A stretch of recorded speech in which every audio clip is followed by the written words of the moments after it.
Hello everyone, welcome back to our channel. जैसे कि rainy season शुरू हो गया है, तो जैसे ही रेनी सीजन शुरू होता है कुछ प्रॉब्लम्स हैं जो हमारे पेट डॉग्स में स्पेशली ज़्यादा आती हैं।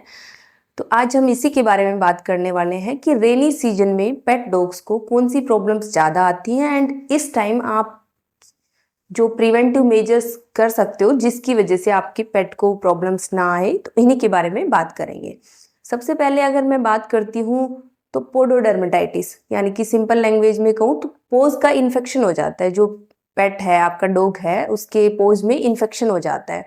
आपको क्या देखने को मिलेगा कि रेडिश हो गए हैं, ईचिंग हो रही है एंड उसको चलने में थोड़ा सा पेन होता है, लिंपिंग शुरू हो जाती है एंड कंटिन्यूअसली वो अपने पोज को लिक करने लगता है। तो ये प्रॉब्लम होती कैसे है? क्या होता है, जब रेनी सीजन में बारिश का पानी इकट्ठा हो जाता है तो काफ़ी गंदा पानी होता है एंड आप उसको जैसे ही घुमाने के लिए ले जाते हैं, नॉर्मल जो रूटीन वॉक करवाते हैं, उस टाइम उसके पोज जो है वो गीले हो जाते हैं उस पानी से।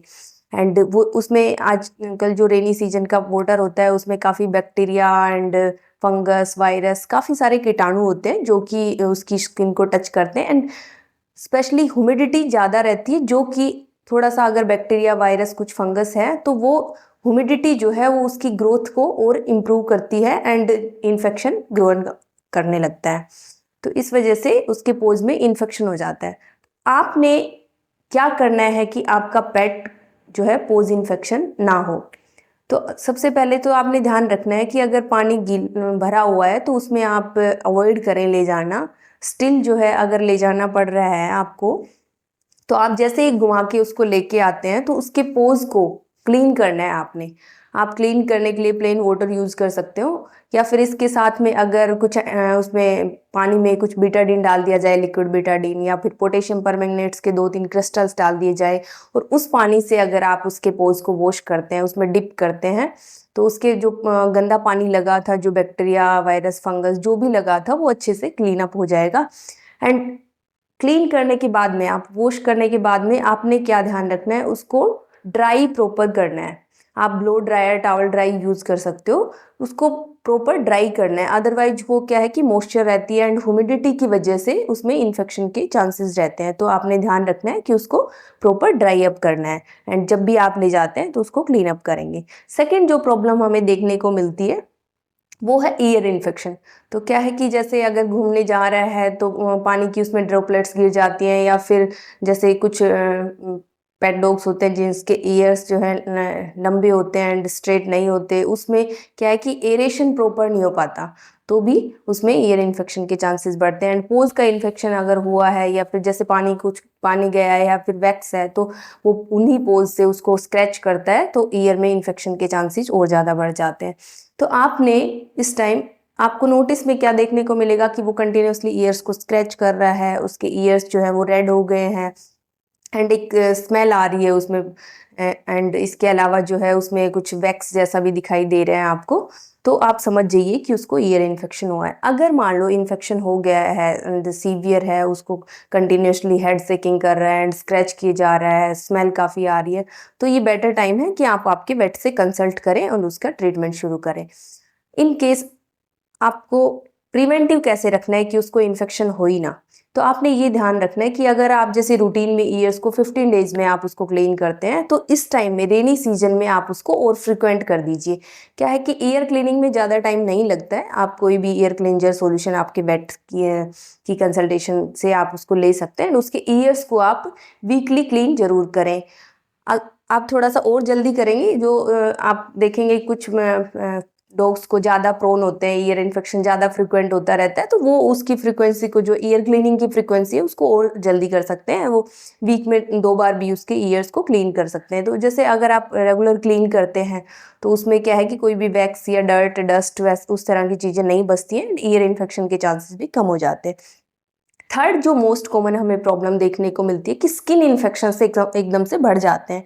इसके पीछे के रीज़न ये भी है कि एक तो इस टाइम में टिक्स का, लाइस का, फ्लीज का जो है फ्लेयर अप होता है वो इस टाइम में ज़्यादा देखने को मिलती है। तो अगर मान लो आपका पेट के ऊपर टिक्स हैं, फ्लीज हैं, माइट्स हैं, तो वो स्क्रैच करेगा, हाइपर सेंसिटिविटी रिएक्शन होएगी, जहाँ पे भी टिक बाइट करेगा वहाँ पे ईचिंग होगी उसको, एंड इस तरह से उसको स्किन का इन्फेक्शन बढ़ने लगता है। साथ में अगर जैसे वो बाहर जा रहा है बारिश में, बारिश सबको पसंद आती है, सब बारिश में जो है घूमना चाहते हैं, तो बारिश अगर मान लो उसके ऊपर गिरी है, गीला हो गया है, तो जैसे मैंने पहले बताया ह्यूमिडिटी की वजह से कंटिन्यूअसली मॉइस्चर अगर वहाँ पे स्टे रहता है, तो उस केस में भी बैक्टीरियल इन्फेक्शन और फंगल इन्फेक्शन को ग्रो करने का अच्छा चांस मिलता है और वो ग्रो अप होते हैं, उसको स्किन का इन्फेक्शन हो जाता है। तो आपने इस केस में ध्यान रखना है कि एक तो उसमें टिक्स ना हो, तो आप जैसे ही उसको घुमा के लाते हैं, जो उसके बेसिक कॉमन साइट्स होती हैं जहाँ पे टिक्स ज़्यादा देखने को मिलते हैं, या जहाँ से मिट्टी से वहाँ से चढ़ते हैं उसके, जैसे चारों पोज में टेल वाला पोर्शन जो है टेल को, या जहाँ जो उसका पूप वाला एरिया है, एनल्स एरिया, उसके आसपास ज़्यादा देखने को मिलते हैं, उसके ईयर्स को, उसका फेस जो है, आप जैसे ही उसको घुमा के लाते हैं, आपने ये जो पोर्शन है वहाँ पे चेक करना है कि कोई टिक तो नहीं आया। अगर कोई टिक आया है तो आप उसको रिमूव कर सकते हैं। साथ में आपने टिक्स से प्रिवेंट करने के लिए जो भी आपकी वेट की हेल्प लेके आपने उसको प्रिवेंटिव रखना है, कि कोई भी आप टैबलेट है, इंजेक्शन है, स्पोटोन है, या फिर एंटी टिक शैम्पूज हैं, आप उनका यूज़ कर सकते हैं और आपके पेट को टिक से बचाना है। इसके अलावा जैसे गीला हो जाता है, मान लो बारिश में गया है, गीला हो जाता है, तो उस वजह से भी जो इन्फेक्शन होता है, तो आपने ये ध्यान रखना है, अगर गीला हुआ है आपका पेट, बारिश में गया है, गीला हुआ है, तो जैसे ही आप उसको घुमा के लेके आते हैं, उसके बाद में आपने ड्राई प्रॉपर करना है उसको। आप उसको ब्लो ड्रायर यूज़ कर सकते हैं ताकि वो अच्छे से ड्राई अप हो जाए। अगर ड्राई रहेगा तो इन्फेक्शन के चांसेस कम रहेंगे। साथ में आप इस सीजन में कुछ मेडिकेटेड शैम्पूज यूज़ कर सकते हैं उसको, जो नॉर्मल आप बाथ देते हैं उस टाइम पे एंटी टिक शैम्पू या फिर कोई anti bacterial shampoo, anti fungal shampoos, उन शैम्पूज का यूज़ कर सकते हैं, ताकि इन्फेक्शंस अगर थोड़े बहुत आए भी हैं तो वहीं से क्लियर अप हो जाए। तो इस तरह से आप स्किन इन्फेक्शन से बचा सकते हैं। इसके अलावा आप उसको जैसे घुमाने के लिए ले जाते हैं, तो आजकल क्या होता है कि रेन कोट भी काफ़ी आ रहे हैं मार्केट में, तो आप रेन कोट्स का भी यूज़ कर सकते हैं ताकि वो गीला ही ना हो। आप घुमा के भी ला सकते हैं, गीले नहीं होंगे तो भी स्किन के इन्फेक्शंस नहीं होंगे।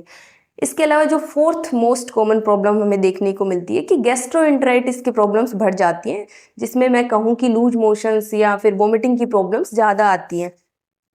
तो ये आती क्यों है? देखो क्या होता है कि पेट घूमने जा रहा है, मैंने बताया कि गीले की वजह से, ह्यूमिडिटी की वजह से, अगर मान लो कोई खाने का कुछ गिरा हुआ है, कोई ब्रेड का टुकड़ा, रोटी का टुकड़ा, या जो भी कुछ है, और हमारे पेट्स को क्या होती है कि हैबिट होती है कि वो स्निफ करते हैं उस चीज़ों को, तो वहाँ से उसमें बैक्टीरिया है, फंगस है, वो ग्रो करने के चांसेस ज़्यादा होते हैं। जैसे वो स्निफ करता है वहाँ से इनटेक कर लेता है, या फिर कई बार कुछ पेट्स को हैबिट होती है कि वो उसको खा भी लेते हैं। तो आपने ध्यान रखना है कि आप जब घुमाने ले जाते हैं तो कोई भी बाहर की चीज़ें जो हैं वो पेट जो है ना इनटेक करें। तो अगर गंदा पानी है वो भी उसको कई बार पी लेते हैं, तो उस तरह की चीज़ें जो हैं उसमें इनटेक अगर नहीं करेंगे तो इस तरह की प्रॉब्लम्स नहीं आएंगी। साथ में क्या है कि आपको जैसे ही रेनी सीजन अब शुरू हुआ है, तो आप सबको उसकी डिवर्मिंग का ध्यान रखना है, कि अगर आप प्रॉपर सीजन से पहले ही उसका डिवर्म करके रखेंगे तो प्रॉब्लम्स कम आएंगी। डिवर्मिंग के लिए आप आपके वेट की हेल्प ले सकते हो कि कौन सी डिवर्मिंग आप करनी चाहिए आपको, कि जिससे कि बेटर प्रोटेक्शन हो उसका। तो इस तरह से आप उसको बचा सकते हैं कि लूज मोशन या वोमिटिंग की इस तरह की प्रॉब्लम्स ना आए। तो होपफुली ये वीडियो आपके लिए हेल्पफुल रही होगी, एंड अगर आपको मेरी वीडियो पसंद आई हो तो please like, share and subscribe. Have a nice day.